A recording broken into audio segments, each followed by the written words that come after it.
Bonjour, comment ça va aujourd'hui? Êtes-vous prêt à étudier le français? Dans cette vidéo, nous allons pratiquer l'écoute du français. N'hésitez pas à vous abonner et à activer la petite cloche pour recevoir les nouvelles vidéos. Aujourd'hui, nous allons discuter de sons en français. Par exemple, paf.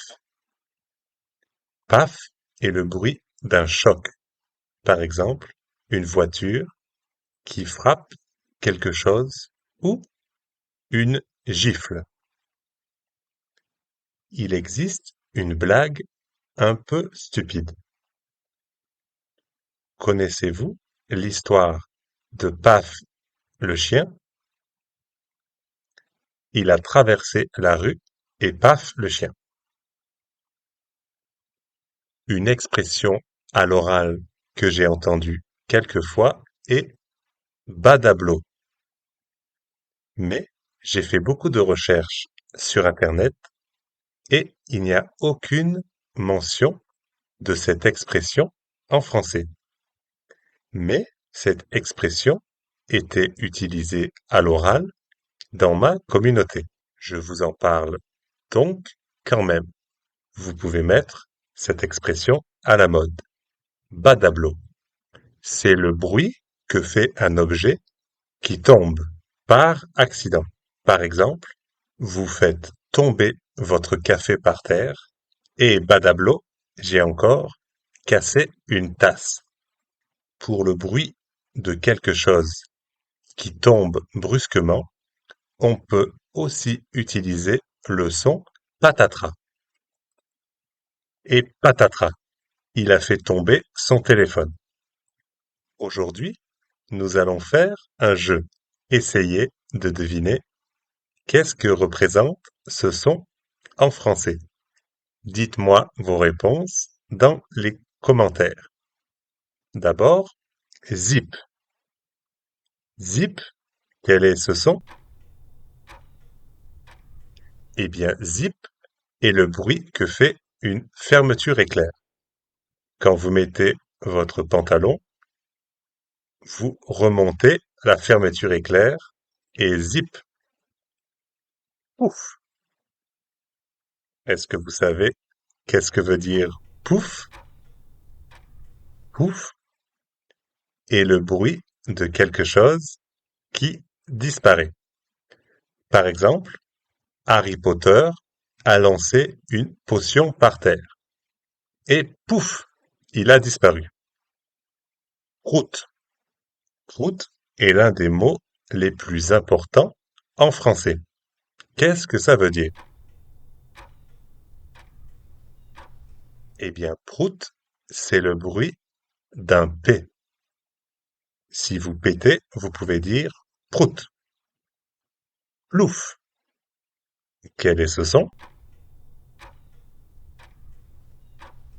Plouf, c'est le son que fait un objet qui tombe dans l'eau.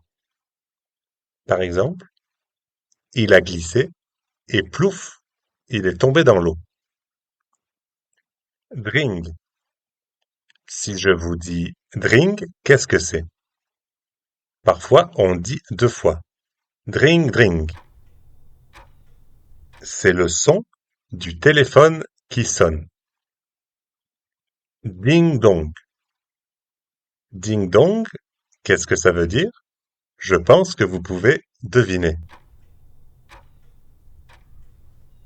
C'est le son d'une cloche ou d'une sonnette. Atchoum. Peut-être vous pouvez également deviner ce son. Atchoum. Atchoum, c'est le bruit de l'éternuement. Si vous êtes malade, vous éternuez. Atchoum. Sniff. Souvent, on va dire sniff sniff.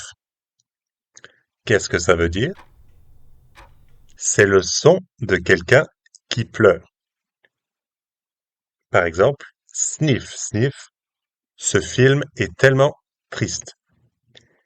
C'est aussi le bruit que l'on fait quand on a un rhume.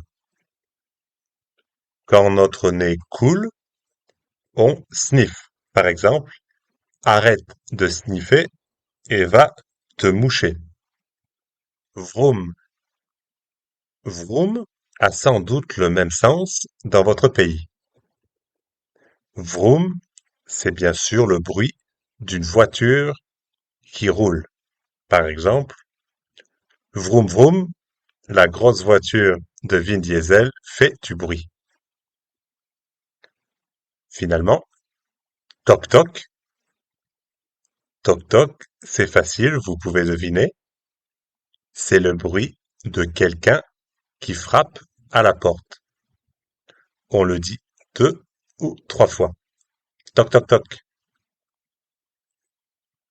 Blabla. C'est pour décrire un dialogue, un discours, souvent ennuyeux et inutile. Par exemple, le politicien a fait du blabla pendant 2 heures à la télévision. Zou. Zou est un peu plus difficile. Qu'est-ce que ça veut dire, à votre avis? C'est l'idée d'un petit saut ou une poussée rapide. C'est souvent utilisé de manière informelle pour marquer l'effet d'un mouvement rapide. On l'associe souvent à un ordre. Par exemple, allez, zou, partez maintenant. Ou allez, zou, au travail. Alors, combien de bonnes réponses avez-vous eu? Est-ce que vous trouvez ces sons bizarres? N'hésitez pas à me le dire dans les commentaires. C'était tout pour aujourd'hui. N'hésitez pas à m'écrire si vous avez des questions et à vous abonner pour de nouvelles vidéos. À la prochaine. Bye bye.